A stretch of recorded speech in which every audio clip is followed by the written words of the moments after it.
Sudah dapat dipastikan putra Prabu yang akan celaka dan tewas binasa. Kemudian Prabu bertahta kembali menjadi raja di Mojopahit. Tidak lama kemudian lengser ke Prabon seperti ucap Prabu pada hamba tadi. Tahta tanah Jawa lalu diambil oleh bukan darah dari keturunan Prabu. Jika terjadi demikian, ibarat harimau berebut bangkai yang bertempur saling menyerang hingga tewas dan semua daging akan dimakan harimau lainnya. Prabu Brawijaya berkata, "Ini semua sudah kehendak takdir Dewata yang Maha Suci. Aku ini Raja Bintoro, menepati sumpah sejati, tidak licik memandang dengan sudut mata, hanya menepati satu, yaitu kebenaran, menurut hukum dan undang-undang para leluhur. Apabila Patah menganggap aku sebagai ayahnya, lalu ingin menguasai tanah Jawa, lalu dimintanya dengan tata cara kemanusiaan, sesungguhnya tanah Jawa beserta istanaku ini akan kuberikan dengan cara baik pula. Aku sudah tua renta, sudah puas menduduki singgasana raja, menerima menjadi pandita, menyepi, mengingat sisa hidupku di gunung. Sedangkan anakku Patah menganiaya aku.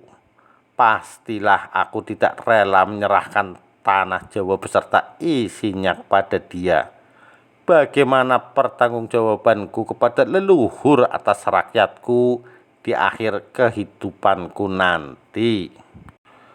Mendengar kemarahan sang Prabu yang tak tertahankan lagi, Sunan Kalijogo merasa tidak bisa meredakan lagi. Maka kemudian beliau menyembah kaki sang Prabu sambil menyerahkan kerisnya dengan berkata, "Apabila sang Prabu tidak bersedia mengikuti saran hamba, maka hamba mohon agar dibunuh di tempat ini, karena akan malu mengetahui peristiwa perang besar ini terjadi." Prabu Brawijaya berkata, "Said, duduklah dulu, kupikirkan baik-baik, kupertimbangkan saranmu, benar dan salahnya, baik dan buruknya, karena aku khawatir apabila kata-katamu itu bohong belaka. Ketahuilah Said, seandainya aku pulang ke Mojopahit, Patah menghadap kepadaku, mengajar dan menggurui aku agar ikut dalam keyakinannya karena punya ayah Buddha yang keyakinannya berbeda dengannya. Lalu aku menolaknya, dan di kemudian hari karena malunya lupa sehingga aku ditangkap dan disiksa, disuruh menunggu pintu belakang sebagai budak istana, diwajibkan pagi sore bersujud sembahyang. Apabila aku tidak tahu hukum tata caranya, kemudian dicuci di kolam, digosok dengan rumput yang kering. Coba pikirkan Said, apakah aku tidak tersiksa dengan semua ini?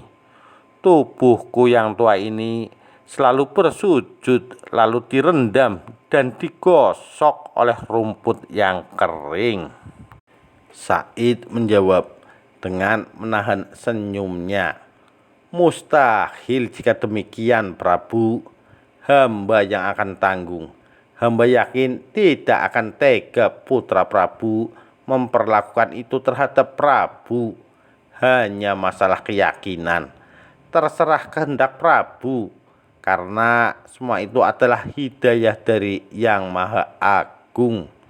Namun lebih baik jika Prabu berkenan mengerjakan syariat Rasulullah, mengucapkan asma Allah, dan mengucapkan 2 kalimat syahadat. Akan tetapi jika Prabu tidak berkenan itu tidak masalah. Toh hanya soal keyakinan yang dipertanggungjawabkan oleh kita sendiri. Pedoman kaum muslim itu syahadat. Meskipun sholat sepanjang waktu, jika belum paham akan makna syahadat, itu juga tetap bukan muslim namanya.